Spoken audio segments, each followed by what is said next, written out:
Hi all. ഇന്ന് നമ്മൾ discuss ചെയ്യാൻ പോകുന്ന novel Sister Carrie by Theodore Dreiser. Greatest of all urban novels എന്നാണ് ഈ നോവലിനെ വിശേഷിപ്പിക്കപ്പെടുന്നത്. ഈ നോവൽ പബ്ലിഷ് ചെയ്തത് 1900-ലാണ്. ഏകദേശം ഒരു 90s-ലാണ് ഈ നോവൽ സെറ്റ് ചെയ്തിട്ടുള്ളത്. അതുകൊണ്ട് തന്നെ ഈ നോവലിൻ്റെ മെയിൻ ഫോക്കസ് അമേരിക്കൻ ഡ്രീം എന്ന തീമിലാണ്. ഇനി ഇതിൻ്റെ മെയിൻ ക്യാരക്ടേഴ്സിനെയും അതുപോലെ അതിൻ്റെ ഷോർട്ട് സമ്മറി നമുക്ക് നോക്കാം. ഇതിലെ ഇമ്പോർട്ടൻ്റ് ആയിട്ടുള്ള ക്യാരക്ടർ ഈസ് ക്യാരി മീബർ. ക്യാരി ഒരു 18 വയസ്സുള്ള കൊളംബിയയിലെ റൂറൽ സിറ്റിയിൽ ജീവിച്ചുകൊണ്ടിരിക്കുന്ന പെൺകുട്ടിയാണ്. നോവൽ സ്റ്റാർട്ട് ചെയ്യുമ്പോൾ ക്യാരി കൊളംബിയയിൽ നിന്നും ചിക്കാഗോയിലേക്ക് ട്രെയിനിൽ ട്രാവൽ ചെയ്തുകൊണ്ടിരിക്കുകയാണ്. ചിക്കാഗോയിലെത്തി നല്ലൊരു ജോലി കണ്ടെത്തി പണം സമ്പാദിച്ച് സെറ്റിൽ ആവാനാണ് ക്യാരിയുടെ പ്ലാൻ. ചിക്കാഗോയിൽ അവളുടെ സിസ്റ്റർ ഉണ്ട്. സിസ്റ്ററിൻ്റെ പേര് മിന്നി എന്നാണ്. സിസ്റ്ററിൻ്റെ ഹസ്ബൻഡ് ഹാൻസൺ. സിസ്റ്ററും ഹസ്ബൻഡും അവിടെ സെറ്റിൽ ചെയ്ത് താമസിക്കുകയാണ്. സിസ്റ്ററിൻ്റെ കൂടെ ചിക്കാഗോയിൽ സ്റ്റേ ചെയ്യാമെന്നാണ് ക്യാരി തീരുമാനിച്ചിരിക്കുന്നത്. യാത്രക്കിടയിൽ ട്രെയിനിൽ വെച്ച് ട്രാവലിംഗ് സെയിൽസ്മാൻ ആയിട്ടുള്ള ചാർലി ഡ്രുവറ്റ് എന്നൊരു വ്യക്തിയെ ക്യാരി മീബർ മീറ്റ് ചെയ്യാണ്. ഇവർ പരസ്പരം സംസാരിച്ച് നല്ലൊരു അറ്റാച്ച്മെൻറ്റ് ക്രിയേറ്റ് ചെയ്യുന്നു. ഈ ചെറിയ സമയത്തിൽ തന്നെ നല്ലൊരു ഫ്രണ്ട്ഷിപ്പ് അവർ ബിൽഡ് ചെയ്തെടുക്കുന്നു. യാത്ര കഴിഞ്ഞ് സ്റ്റേഷനിൽ സിസ്റ്ററായിട്ടുള്ള മിന്നിയെ ക്യാരി മീറ്റ് ചെയ്യാണ്. സിസ്റ്ററിൻ്റെ അപ്പാർട്ട്മെൻറ്റിലേക്ക് ക്യാരി പോകുന്നു. സിസ്റ്ററും ക്യാരിയും വളരെ ഹാപ്പിയാണ്. പക്ഷേ സിസ്റ്ററിൻ്റെ ഹസ്ബൻഡ് ഹാൻസൺ അത്ര ഹാപ്പിയല്ല. ഇവളുടെ പ്രസൻസ് അയാളെ ഇറിറ്റേറ്റ് ചെയ്യുന്നുണ്ട്. കാരണം ഓൾറെഡി അവർ ഫിനാൻഷ്യലി അത്ര സ്റ്റേബിൾ അല്ല. ഈ ടൈമിൽ ക്യാരി കൂടെ വരുമ്പോൾ ബുദ്ധിമുട്ടാകുമെന്ന ചിന്തയിലാണ് ഹാൻസൺ. അങ്ങനെ പിറ്റേ ദിവസം രാവിലെ തന്നെ ഇവൾ ജോലി അന്വേഷിച്ച് സിറ്റിയിലൂടെ പോവുകയാണ്. ക്യാരിക്ക് അത്ര പെട്ടെന്നൊന്നും ജോലി കണ്ടെത്താൻ പറ്റുന്നില്ല. കാരണം ക്യാരി കുറച്ച് ഷൈ ആണ്. അതുപോലെ ഒരു ജോലിയിലും അത്ര എക്സ്പീരിയൻസ്ഡ് അല്ല. അവസാനം അവൾക്കൊരു ഷൂ ഫാക്ടറിയിൽ ജോലി കിട്ടാണ്. അങ്ങനെ അവൾ ജോലിക്ക് പോയി തുടങ്ങുന്നു. But she is not happy with her job. കാരണം അതൊരു ഹാർഡ് ജോബായിരുന്നു. $4 മാത്രമായിരുന്നു ഒരു വീക്കിൽ അവൾക്ക് സാലറി ആയിട്ട് കിട്ടിയിരുന്നത്. കുറച്ച് ദിവസം കഴിഞ്ഞപ്പോൾ അവൾക്ക് ഷോൾഡർ പെയിനൊക്കെ ആയിട്ട് ജോലി വളരെ ബുദ്ധിമുട്ടായി. അങ്ങനെ ജോലിക്ക് പോവാൻ പറ്റാതായി. ആ ജോലി നഷ്ടമായി. ഈ സമയത്ത് ഹാൻസൺ ക്യാരി മീബറിനോട് സ്വന്തം വീട്ടിലേക്ക് തന്നെ തിരിച്ചു പോകാനായിട്ട് സജസ്റ്റ് ചെയ്യാണ്. ജോലി നഷ്ടപ്പെട്ട ക്യാരി മീബർ ഒരു ദിവസം സ്ട്രീറ്റിൽ വെച്ചിട്ട് ചാർലി ഡ്രുവറ്റിനെ വീണ്ടും കണ്ടുമുട്ടാണ്. ചാർലി ഇവൾക്ക് ഫുഡൊക്കെ വാങ്ങിച്ചു കൊടുക്കുന്നുണ്ട്. പുതിയ ഡ്രസ്സസൊക്കെ വാങ്ങാനായിട്ട് ഒരു $20 അവൾക്ക് കൊടുക്കുന്നുണ്ട്. പക്ഷെ അവളത് വാങ്ങിയില്ല. കാരണം സിസ്റ്റർ മിന്നി ഇത്രയും ക്യാഷ് എവിടെ നിന്നാണെന്ന് വിചാരിക്കുമെന്ന ചിന്തയിൽ അവൾ ആ ക്യാഷ് ഡ്രുവറ്റിൻ്റെ കയ്യിൽ നിന്നും വാങ്ങുന്നില്ല. അവൾ ഡ്രസ്സ് വാങ്ങില്ല എന്ന് മനസ്സിലായപ്പോൾ ഡ്രുവറ്റ് തന്നെ അവൾക്ക് പുതിയ ക്ലോത്ത്സ് വാങ്ങി കൊടുക്കുന്നുണ്ട്. സിസ്റ്ററിൻ്റെ കൂടെ താമസിക്കാൻ ബുദ്ധിമുട്ടാണെങ്കിൽ ഒരു പുതിയ അപ്പാർട്ട്മെൻറ്റ് നമുക്ക് റെൻറ്റിനെടുക്കാം എന്നവൻ പറയുന്നുണ്ട്. അങ്ങനെ അവൾ സിസ്റ്ററിൻ്റെ വീട് ഉപേക്ഷിച്ച് ഡ്രുവറ്റ് സെറ്റ് ചെയ്ത അപ്പാർട്ട്മെൻറ്റിലേക്ക് മാറുന്നുണ്ട്. അവർ രണ്ടുപേരും ഒരുമിച്ച് ഫുഡ് കഴിക്കാനും ഔട്ടിങ്ങിനൊക്കെ പോകുന്നുണ്ട്. അവരുടെ റിലേഷൻഷിപ്പ് കുറച്ചുകൂടി സ്ട്രോങ് ആയി വരാൻ തുടങ്ങി. ഡ്രുവറ്റ് തൻ്റെ ഫ്രണ്ടായിട്ടുള്ള ഹേഴ്സ്റ്റ് വുഡിനെ ഒരു ദിവസം ക്യാരി മീബറിന് പരിചയപ്പെടുത്തി കൊടുക്കുകയാണ്. ഹേഴ്സ്റ്റ് വുഡ് ഫിറ്റ്സ്ജെറാൾഡ് ആൻഡ് മോയിസിലെ സാലൂൺ മാനേജറാണ്. ക്യാരിയും ഹേഴ്സ്റ്റ് വുഡും സംസാരിച്ച് പരസ്പരം ഒരു അറ്റാച്ച്മെൻറ്റ് ക്രിയേറ്റ് ആവുന്നുണ്ട്. ഡ്രുവറ്റിനേക്കാൾ ഹേഴ്സ്റ്റ് വുഡിനെ ക്യാരിക്ക് കൂടുതലായി ഇഷ്ടപ്പെടുന്നു. ഒരു ദിവസം ക്യാരിക്കുണ്ടായ അനുഭവം തന്നെയാണ് ഇങ്ങനെ ഇഷ്ടപ്പെടാനുള്ള റീസൺ. ക്യാരി മീബർ വളരെ വിഷമിച്ച് കരഞ്ഞുകൊണ്ടിരുന്ന ഒരു ദിവസം ഡ്രുവറ്റ് ക്യാരി മീബറിൻ്റെ അടുത്തേക്ക് വരികയും നമുക്ക് മ്യൂസിക്കിന് പോകാം എന്ന് പറയുകയും ചെയ്തു. അപ്പോൾ ക്യാരിക്ക് മനസ്സിലായി അവളുടെ ഫീലിങ്സിനോട് സിമ്പതൈസ് ചെയ്യാൻ ഡ്രുവറ്റിന് സാധിക്കില്ല, ഡ്രുവറ്റിന് കഴിയുന്നില്ലെന്ന് മനസ്സിലായി. അതുകൊണ്ടാണ് ഡ്രുവറ്റിനേക്കാൾ ഹേഴ്സ്വുഡിൻ്റെ പേഴ്സണാലിറ്റി ക്യാരിക്ക് കൂടുതൽ ഇഷ്ടപ്പെട്ടത്. ഡ്രുവറ്റ് ഒരു ട്രാവലിംഗ് സെയിൽസ്മാൻ ആയതുകൊണ്ട് തന്നെ ചിക്കാഗോ വിട്ട് വേറെ സ്ഥലത്തേക്കൊക്കെ ഡ്രുവറ്റിന് പോകേണ്ടി വരുന്നു.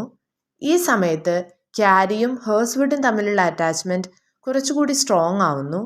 അവർ രണ്ടുപേരും ഔട്ടിങ്ങിനൊക്കെ പോകുന്നുണ്ട്. ഒരു ദിവസം ഹേഴ്സ്വുഡ് തൻ്റെ ഇഷ്ടം തുറന്നു പറഞ്ഞു. അപ്പോൾ ക്യാരി മീബർ അവനെ കിസ് ചെയ്യുകയും ചെയ്യുന്നുണ്ട്. പക്ഷേ ഡ്രുവറ്റ് ഇവരുടെ പ്രണയത്തെക്കുറിച്ചൊന്നും അറിയുന്നില്ല. ഹേഴ്സ്വുഡ് ആക്ച്വലി മാരീഡ് ആണ്. ഹേഴ്സ്വുഡിൻ്റെ വൈഫിൻ്റെ പേര് ജൂലിയ എന്നാണ്. എപ്പോഴും പൈസ ആവശ്യപ്പെടുന്ന, ഓരോ കാര്യത്തിനായിട്ട് പൈസ ആവശ്യപ്പെട്ടുകൊണ്ടിരിക്കുന്ന ഒരാളാണ് ഹേഴ്സ്വുഡിൻ്റെ വൈഫ്. ജോർജ് ജൂനിയർ, ജെസിക്ക എന്ന 2 മക്കളും ഹേഴ്സ്വുഡിനുണ്ട്. അങ്ങനെ ഒരു ദിവസം ജൂലിയ ഹേഴ്സ്വുഡിൻ്റെയും ക്യാരിയുടെയും ബന്ധം അറിയുന്നുണ്ട്. അറിയുമ്പോൾ ഒരുപാട് ക്യാഷ് ജൂലിയ ഡിമാൻഡ് ചെയ്യുന്നുണ്ട്. ക്യാഷ് കൊടുത്തില്ലെങ്കിൽ ഇതൊരു കേസാക്കുമെന്നൊക്കെ പറഞ്ഞ് ഹേഴ്സ്വുഡിനെ ഭീഷണിപ്പെടുത്തുന്നുണ്ട്. ചാർലി ഡ്രുവറ്റ് താമസിക്കുന്ന ലോഡ്ജിൻ്റെ ഫണ്ട് റേസിന് വേണ്ടി ഒരു പ്ലേ ചാർലി ഡ്രുവറ്റ് അറേഞ്ച് ചെയ്യുന്നുണ്ട്. ഈ ഒരു പ്ലേയിൽ ആക്ട്രസിനെ കിട്ടാതെ വരുമ്പോൾ ക്യാരി മീബറിനോട് ആക്ട്രസ് ആകാനായിട്ട് സജസ്റ്റ് ചെയ്യുന്നു. അങ്ങനെ ക്യാരി ആക്ട് ചെയ്യുന്നു. നല്ലൊരു പെർഫോമൻസ് ആയിരിക്കും ക്യാരിയുടെ പെർഫോമൻസ്. ചാർലി ഡ്രുവറ്റ് ക്യാരി മീബറിൻ്റെ പെർഫോമൻസ് കണ്ടിട്ട് വളരെയധികം പ്രശംസിക്കുന്നുണ്ട്. പക്ഷെ ഇതൊന്നും ഹേഴ്സ്വുഡിന് അത്ര പിടിക്കുന്നില്ല. അങ്ങനെ ഡ്രുവറ്റ് ഒരിക്കൽ ഇവരുടെ ബന്ധം അറിയുകയാണ്. അറിയുന്ന സമയത്ത് ക്യാരിയോട് ഹേഴ്സ്വുഡിനെ മാരീഡ് ആണെന്നും അതുകൊണ്ട് തന്നെ ഹേഴ്സ്വുഡിനെ വിവാഹം ചെയ്യരുതെന്നും പറയുന്നുണ്ട്. അതുപോലെ ഡ്രുവറ്റിൻ്റെ ക്യാഷ് ഇത്രയും നാൾ അവൾ ഉപയോഗിച്ചതിന് അവളെ ശപിക്കുകയും ചെയ്യുന്നുണ്ട്. ക്യാരി ഇതൊന്നും വകവയ്ക്കാതെ ഹേഴ്സ്വുഡിനോട് തൻ്റെ വിവാഹം ചെയ്യാനായിട്ട് ആവശ്യപ്പെടുന്നു. ഹേഴ്സ്വുഡ് ഒരിക്കൽ തൻ്റെ വർക്കിംഗ് പ്ലേസായ സലൂണിലേക്ക് പോകുന്നുണ്ട്. സലൂണിലെ ലോക്കർ അൺലോക്ക്ഡ് ആയിട്ട് ഹേഴ്സ്വുഡ് കാണുകയാണ്. അങ്ങനെ അയാൾ അതിൽ നിന്നും $10,000 എടുത്തുകൊണ്ട് ഓടി രക്ഷപ്പെടുകയാണ്. കാരണം അയാൾക്ക് സ്വന്തമായി ഒന്നുമില്ല. എല്ലാ പ്രോപ്പർട്ടീസും എല്ലാ സമ്പത്തും വൈഫായിട്ടുള്ള ജൂലിയയുടെ പേരിലാണ്. ഹേഴ്സ്വുഡ് അങ്ങനെ ആ പൈസ കൊണ്ട് ഓടി രക്ഷപ്പെട്ട് ക്യാരിയുടെ അടുത്ത് ചെന്ന് ഡ്രുവറ്റ് ഹോസ്പിറ്റലൈസ്ഡ് ആണ്, വേഗം വരണമെന്ന് കള്ളം പറഞ്ഞുകൊണ്ട് ക്യാരിയെ പെട്ടെന്ന് കൂട്ടിക്കൊണ്ട് ട്രെയിനിൽ കയറി മോൺട്രിയലിലേക്ക് പോകുന്നു. മോൺട്രിയലിൽ വെച്ചിട്ട് തന്നെ അവൻ്റെ ക്രൈം ന്യൂസിലൊക്കെ വരുന്നത് അവൻ കാണുകയാണ്. അപ്പോൾ തന്നെ ഹേഴ്സ്വുഡ് അവൻ്റെ കയ്യിലിരുന്ന മാക്സിമം ക്യാഷ് ഫിറ്റ്സ്ജെറാൾഡ് ആൻഡ് മോയ് എന്ന സാലൂൺ ഓണേഴ്സിലേക്ക് തിരിച്ചയക്കുകയാണ്. ഡ്രങ്കനായിട്ടുള്ള സ്റ്റേജിൽ അറിയാതെ എടുത്തു പോയതാണ് എന്ന് പെർസിക്യൂഷൻ ഒഴിവാക്കാനായിട്ട് അവൻ കള്ളം പറയുകയും ചെയ്യുന്നുണ്ട്. അവർ പിന്നീട് ന്യൂയോർക്കിലേക്ക് എത്തുന്നു. അവിടെ എത്തിയതിന് ശേഷം ഒരു ചെറിയ ബിസിനസ്സൊക്കെ ഹേഴ്സ്വുഡ് സ്റ്റാർട്ട് ചെയ്യുന്നുണ്ട്. ഒരു സെക്കൻഡ് റേറ്റ് സാലൂണൊക്കെ സ്റ്റാർട്ട് ചെയ്യുന്നുണ്ട്. പക്ഷെ അതെല്ലാം കൊളാപ്സ് ആയിട്ട് വീണ്ടും പോവർട്ടിയിലേക്ക് പോവുകയാണ് ചെയ്യുന്നത്. പിന്നെ ഗ്യാംബ്ലിംഗ് ഒക്കെ സ്റ്റാർട്ട് ചെയ്യുന്നുണ്ട്. ഗ്യാംബ്ലിംഗ് സ്റ്റാർട്ട് ചെയ്യുമ്പോൾ കുറച്ചും കൂടി പുവറാവുകയാണ്. പിന്നെയും പോവർട്ടി ഡീപ്പായി വരികയാണ്. ഈ സമയത്ത് ഫിനാൻഷ്യലി സ്റ്റേബിൾ ആവാൻ വേണ്ടി ക്യാരി മീബർ ജോലി ചെയ്യാനായിട്ട് പ്ലാൻ ചെയ്യാണ്. അങ്ങനെ ഒരു ബ്രോഡ്വേ ഷോയിൽ കോറസിൽ പാട്ട് പാടാനുള്ള വർക്കാണ് അവൾക്ക് കിട്ടുന്നത്. അങ്ങനെ വളരെ പെട്ടെന്ന് തന്നെ ആ ജോലിയിൽ നിന്നും അവൾക്ക് പ്രൊമോഷൻ കിട്ടാണ്. അവൾക്ക് ഒരുപാട് ക്യാഷ് കിട്ടുന്നുണ്ട്. കൂടുതലായിട്ടും അവൾ ക്യാഷ് ഡ്രസ്സ് പർച്ചേസ് ചെയ്യാനാണ് യൂസ് ചെയ്യുന്നത്. അപ്പാർട്ട്മെൻറ്റിൻ്റെ റെൻ്റ് ഒന്നും കൊടുക്കാൻ പറ്റാതെ ഹേഴ്സ്വുഡ് ദാരിദ്ര്യത്തിലേക്ക് പോയിക്കൊണ്ടിരിക്കുകയാണ്. ക്യാരി ഹേഴ്സ്വുഡിനെ അവസാനം ഉപേക്ഷിക്കാൻ തീരുമാനിക്കുകയാണ്. കാരണം ഹേഴ്സ്വുഡ് ഒരു ഡെഡ് വെയ്റ്റ് മാത്രമായിട്ടാണ് ക്യാരി മീബറിന് ഫീൽ ചെയ്യുന്നത്. ഒരുപാട് അന്വേഷിച്ച് നടന്നപ്പോൾ ഹേഴ്സ്വുഡിന് ഒരു ട്രോളി പുള്ളറായിട്ട് ജോലി കിട്ടുന്നുണ്ട്. ജോലി കിട്ടിയ ആദ്യ ദിവസം തന്നെ ഹേഴ്സ്വുഡ് ജോലി ചെയ്യുന്നതിനിടെ ഒരു മോബ് അയാളെ അറ്റാക്ക് ചെയ്യാണ്. കാരണം എല്ലാവരും സ്ട്രൈക്കിൽ പാർട്ടിസിപ്പേറ്റ് ചെയ്തുകൊണ്ടിരിക്കുമ്പോഴായിരുന്നു ഹേഴ്സ്വുഡ് ജോലി ചെയ്തത്. ആ അറ്റാക്കിൽ ഹേഴ്സ്വുഡിന് പരിക്കുപറ്റി, ജോലി നഷ്ടപ്പെടുന്നുണ്ട്. അവസാനം ഒരു ബെഗറായിട്ട് അയാളുടെ ജീവിതം മുന്നോട്ട് പോകുന്നു. ക്യാരിയുടെ ലെവല് ഈ സമയത്ത് വളരെയധികം ഉയർന്നുകൊണ്ടിരിക്കുകയാണ്. കോറസിൽ നിന്നും അവൾ ഡ്രാമയിൽ സ്പീക്കിംഗ് പാർട്ടിലേക്ക് ക്യാരി പ്രൊമോട്ടായി. ഇപ്പോൾ അവളുടെ സാലറി, വീക്കിലി അവൾക്ക് കിട്ടുന്ന സാലറി $150 ആണ്. ഇപ്പോൾ അവളൊരു മേജർ ആക്ട്രസ് ആയി മാറിയിരിക്കുകയാണ്. ഈ ഒരു സമയത്ത് ചാർലി ഡ്രുവറ്റ് പരിചയം പുതുക്കാനായിട്ട് ക്യാരിയെ കാണാൻ വരുന്നുണ്ട്. പക്ഷെ ക്യാരി അതൊന്നും മൈൻഡ് ചെയ്യുന്നില്ല. കാരണം അവളിപ്പോൾ ഒരു മേജർ ആക്ട്രസ് ആണ്. ഹേഴ്സ്വുഡിന് യാതൊരു മാർഗവുമില്ലാതെ ഹേഴ്സ്വുഡ് സൂയിസൈഡിന് തീരുമാനിക്കുകയും ഹേഴ്സ്വുഡിൻ്റെ ഫ്ലാറ്റിൽ അവൻ സൂയിസൈഡ് ചെയ്യുകയും ചെയ്യാണ്.